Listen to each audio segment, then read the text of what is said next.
Olá, boa noite para você. O Ponto e Contraponto já está no ar. A digitalização dos serviços públicos não é mais uma tendência, mas uma necessidade para tornar as cidades mais eficientes e acessíveis. Enquanto a tecnologia avança, muitos municípios ainda enfrentam desafios para oferecer soluções digitais que realmente facilitem a vida do cidadão. Mas como mudar essa realidade? No programa de hoje, vamos discutir como a estratégia nacional pode ajudar prefeitos e gestores a priorizar serviços que fazem a diferença no dia a dia da população. E para nos falar sobre esse assunto, eu recebo aqui no estúdio Tiago Ávila, especialista em governo digital. Tiago, seja muito bem-vindo ao nosso programa. Muito obrigado, Estela. Satisfação estar aqui conversando com vocês, os telespectadores do Ponto e Contraponto, sobre esse tema tão importante, como a tecnologia está trazendo melhorias, benefícios para a vida do cidadão, nesse cenário novo que você bem pontuou na introdução, de termos agora uma estratégia nacional de governo digital. Tiago, para a gente começar, a nossa entrevista, eu queria que você explicasse para a gente o que significa governo digital. Vamos lá, nós podemos definir o governo digital como a simplificação da vida das pessoas por meio das tecnologias da informação. Conversando aqui com o nosso telespectador, Hoje, nesse mês de abril, estamos começando a questão da declaração de imposto de renda pré-preenchida, ou seja, uma série de facilidades para que o cidadão possa agilizar seus compromissos com o fisco. Esse é um exemplo. Quando a gente tem a questão da matrícula escolar online, a rematrícula, a transferência da matrícula do filho, da filha do aluno, emissão de diplomas, por exemplo, na área da educação, o avanço agora da telesaúde com as consultas digitais que já estão tão popularizadas na rede privada e também chegando agora na rede pública, Temos vários estados que já estão com serviços dedicados para os cidadãos fazerem consultas online, principalmente as consultas que não são de urgência e emergência, certo? O Brasil é conhecido mundialmente por ter a eleição mais digital do mundo. Enfim, Estela, são esses alguns dentre muitos outros exemplos do governo digital, ou seja, a tecnologia levando facilidade para o cidadão. Essa história, por exemplo, das concessionárias, de energia, de gás, que já não enviam conta para a casa do cidadão, por exemplo, é também um exemplo de governo digital? Sim, afinal de contas, os serviços concedidos, como você bem explicou, são serviços públicos que são operados por empresas privadas por meio de concessões públicas. E é natural que haja um processo de simplificação, que um dos efeitos que a gente percebe é a eliminação do papel, ou seja, eu não tenho mais o envio a conta de luz, de água, por exemplo. Não precisa imprimir, Isso. Por exemplo, o Detran não envia mais a amarelinha, agora você tem que ir no site para pagar. Pois é. Ou seja, a gente tem uma sociedade com menos papel e, consequentemente, a gente contribui com a sustentabilidade, Porque é menos uso de papel, menos uso de outros recursos materiais e isso reduz o custo dos serviços, tanto para quem oferta, nesse caso, as concessionárias ou o próprio Estado, e também reduz o custo para o cidadão. E, Tiago, como é que funciona a estratégia nacional de governo digital? Excelente pergunta, telespectadores. Pela primeira vez, o Brasil tem uma estratégia nacional de governo digital, Estela. O que é isso? Na verdade, um grande pacto nacional, um alinhamento nacional, que foi construído por cerca de 9 meses, entre 23 e 24, coordenado pelo governo federal, com participação de estados e municípios da sociedade civil, onde o Brasil tem cerca de 10 grandes objetivos estratégicos para se tornar uma nação efetivamente digital em nível de União, estados e municípios. Perfeito. Objetivos como, por exemplo, ampliar a oferta de serviços digitais, principalmente nas áreas finalistas, como educação, saúde, etc. Qualificar mais os servidores públicos para que eles possam estar mais preparados para esse atendimento digital, o atendimento híbrido. Ter um governo que toma decisões mais baseadas em dados, em evidências, com isso tomando decisões mais assertivas, tendo maior transparência e fiscalização. Enfim, a estratégia é esse grande, eu posso dizer assim, Estela, um grande pacto nacional para tornarmos o Brasil uma nação mais digital e gerando benefícios para os cidadãos. E quais seriam, os benefícios disso para o cidadão? Vamos lá, acho que o primeiro benefício, a gente pode falar do custo, Sim. Porque se eu tenho um serviço digital, por exemplo, vamos pegar aqui uma cena que é muito comum para o setor público, que são as filas, Sim. Aquelas filas enormes para o posto de saúde, para um CRAS, um CREAS. Se você tem um agendamento digital, aquela fila, mesmo que ela seja de forma digital, o cidadão não fica exposto a ter que ficar desde madrugada, tomando sol, chuva. Não vai gastar transporte para poder ter que ir até a clínica, não né? Vai gastar transporte, não vai gastar com alimentação, e principalmente vai economizar o seu tempo, né? O tempo do trabalhador, o tempo da dona de casa, Sim. o tempo do empresário, que é algo tão precioso, valioso, né? Exatamente. Ou seja, a economia de custo, acho que é uma primeira vantagem. Outra questão tem a ver com a assertividade do serviço público, porque por meio do digital você tem menos espaço para erro, para retrabalho, certo? Para falhas operacionais. Sim. Com isso, o digital ele termina proporcionando meios para que o serviço efetivamente aconteça. Tá? Para o governo também você tem economia de custo, porque você tem menos retrabalho, você tem processos mais padronizados, tá? Você tem menos uso de material de expediente, né? Papel, caneta. Você consegue ter realmente um serviço mais otimizado, gerando um outro benefício também, que é a universalização do acesso.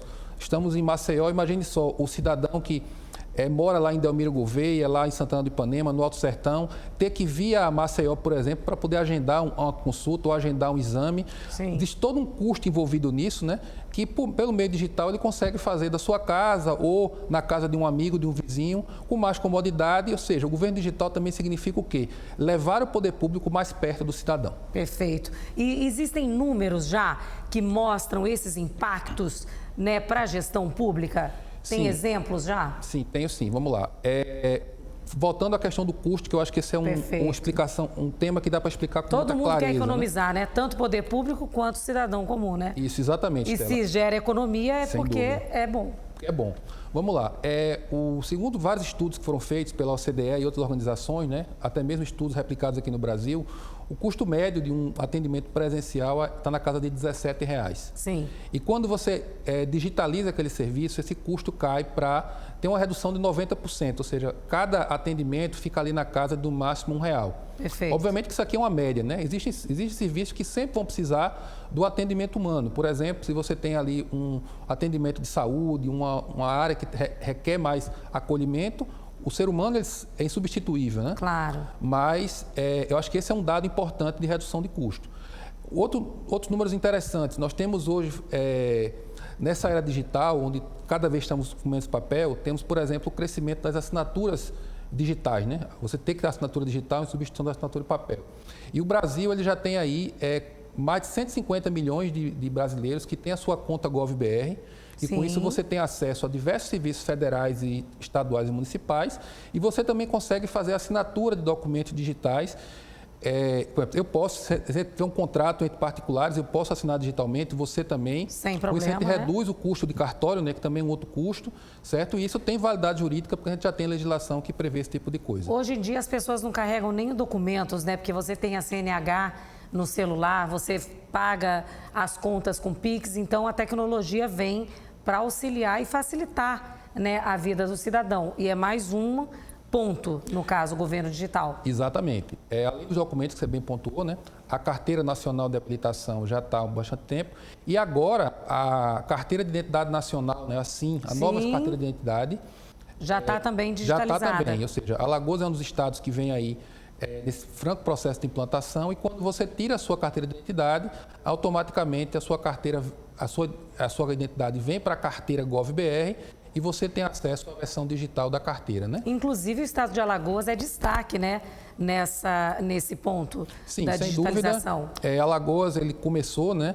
Essa questão da carteira digital foi um dos estados pioneiros. Sim. O governo do estado tem programas de transformação digital, tem órgãos como o próprio Detran, Secretaria de Fazenda, que vem liderando aí com grande oferta de serviços digitais. Temos atendentes virtuais que esclarecem as dúvidas do cidadão de uma forma muito mais otimizada. E, na verdade, o Brasil todo vem num bom momento, né? Ou seja, essa estratégia nacional, ela, além de ser um pacto, Stella e telespectadores, ela também trouxe esse assunto como prioridade nacional, Sim. tanto do governo federal, de governadores, prefeitos. Estamos agora nesse período, né, de início de novas gestões. A gente percebe que muitos prefeitos e prefeitas assumiram vários compromissos nessa agenda, né? Eu até tenho um estudo específico sobre isso. E a gente vê que essa é uma realidade muito grande e boa, mas que traz desafios que a gente precisa discutir também sobre como enfrentá-los. Tiago, qual é o desafio para a transformação digital dos municípios? Excelente pergunta. Eu posso dizer que tem vários, mas o principal desafio é escolher quais são as prioridades para levar o serviço de forma digital. As prioridades na gestão pública são várias, Sim. mas principalmente saber aquilo que mais afeta o cidadão e o que o município tem condições de entregar com os recursos que possui. Sim. Mas o fundamental, Estela, para vencer esses desafios é que os municípios comecem. Sim. E começar não significa ter a melhor solução digital, ter a coisa mais completa do mundo. É fazer. É fazer.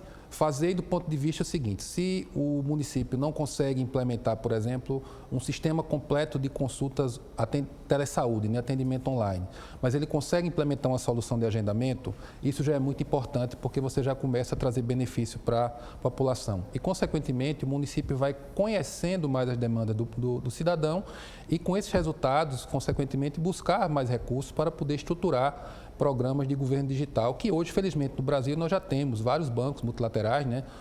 BID, BNDES, Caixa Econômica, que têm linha de financiamento para que os municípios possam investir. E existem municípios, né, que já estão despontando, aparecendo aí no ranking, de repente, dos que estão mais à frente do que outros? Ou regiões do Brasil? Sim, é natural que os municípios que têm mais recursos, né, consigam entregar mais serviços, né?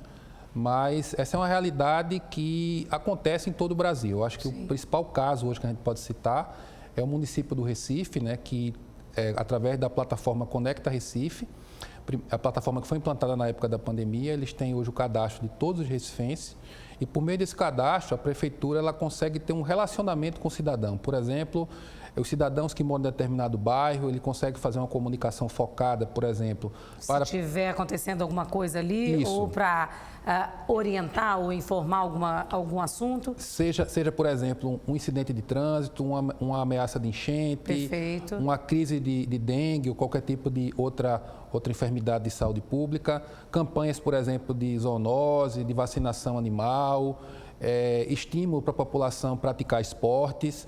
Ou seja, e Recife está num nível tão avançado que quanto mais atividades eu faço por meio do Conecta Recife, eu recebo moedas digitais que eu posso trocar por serviços, né? Seja desconto na conta de energia, seja crédito para transporte por aplicativo, dentre outros, né? Aqui eu realmente peguei um grande exemplo, mas assim, o governo digital... Isso serve de exemplo para todos os municípios, né?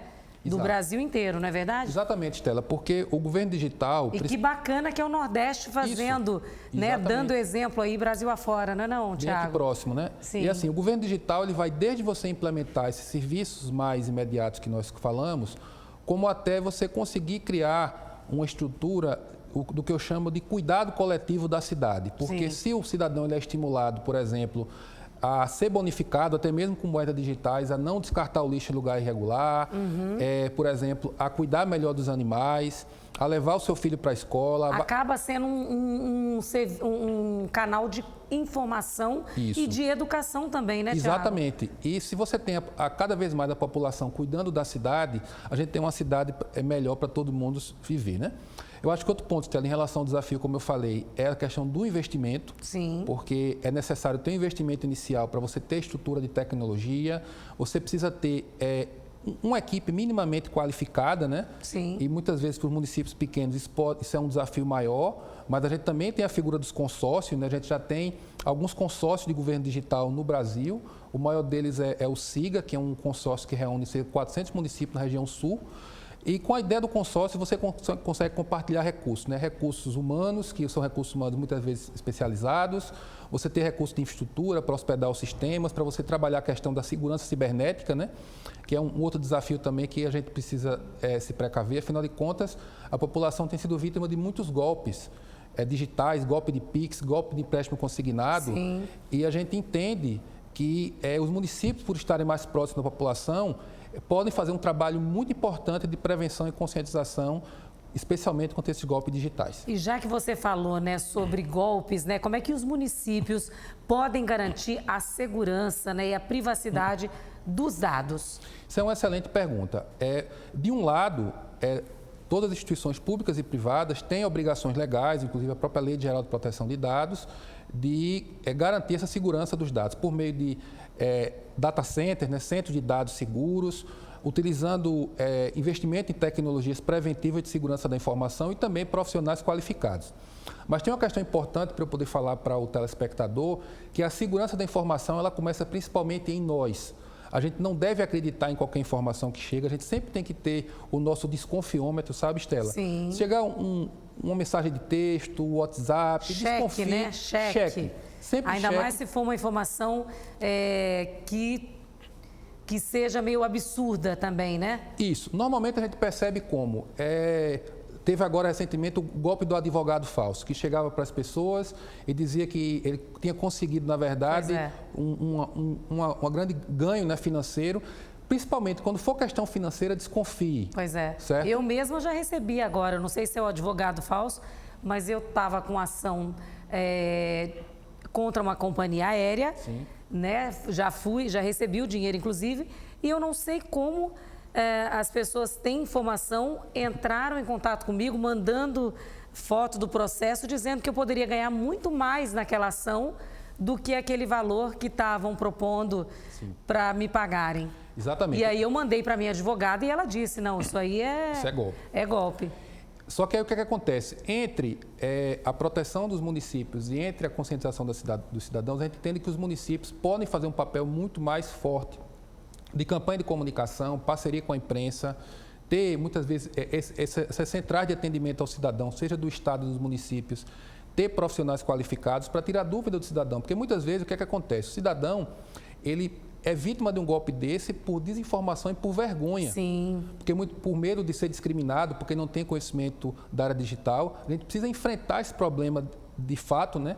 Poder público, sociedade civil, a imprensa, para que a gente tenha um mundo digital melhor, com mais benefícios, com mais economia, mas também com mais segurança para as pessoas. Perfeito. E, Tiago, qual é o papel, né, do governo federal e também do estadual na transformação digital dos municípios? A estratégia nacional, Estela, ela está construindo esses papéis, porque até então era uma relação muito apartada. Mas, por exemplo, o governo federal ele criou a estratégia nacional, criou as diretrizes, está viabilizando linhas de financiamento com o próprio Banco Interamericano, o próprio BNDES, certo? Tem disponibilizado várias ferramentas para os municípios, a exemplo do Login Gov.br, assinatura, soluções na área de saúde, o SUS Digital, que é uma solução aí que tem investido muito nos municípios. E a gente entende que os estados têm um papel importante de oferecer conhecimento técnico, oferecer infraestrutura digital, especialmente para aqueles municípios que têm menores condições. Às vezes os municípios não têm condição de ter uma equipe mais aprimorada, mas se o governo do estado tem equipes e consegue viabilizar esse serviço, muitas vezes até mesmo vendendo o serviço a um preço subsidiado. Capacitando o pessoal para trabalhar, né? Os municípios vão ter um porto seguro, né? Tendo o governo do estado como porto seguro, o governo dos estados, para poder levar esses benefícios digitais para a população. Maravilha. Para a gente encerrar, Tiago, o que esperar, né, para o futuro do governo digital? Bem, eu posso dizer que um futuro presente é a inteligência artificial, né? Que ela realmente... Não tem como correr. Isso, é uma tecnologia que é uma tecnologia antiga, mas que cresceu exponencialmente nos últimos 2 anos, tá? E cada vez mais empresas privadas e órgãos públicos investem na inteligência artificial, só que o ser humano jamais será insubstituível. E aí, nesse contexto, cabe a nós utilizarmos a inteligência artificial de forma ética e utilizar essa inteligência artificial para trazer benefícios para a população. Eu acho que esse é o futuro presente e que a gente pode conversar sobre esse assunto em outras oportunidades. Maravilha. Muito obrigada, Tiago, pela sua participação aqui no nosso Ponto e Contraponto, nos ensinando e nos dando mais informações sobre esse assunto. Isso, eu que agradeço aqui aos telespectadores e a você, Estela, desejando longa vida ao programa. Obrigada. E a gente vai ficando por aqui. Te vejo no próximo sábado, 15h45 no Agenda e a partir das 7h20 da noite, aqui no Ponto e Contraponto. Gratidão pela sua companhia e audiência. Nos vemos no próximo sábado. Tchau, tchau.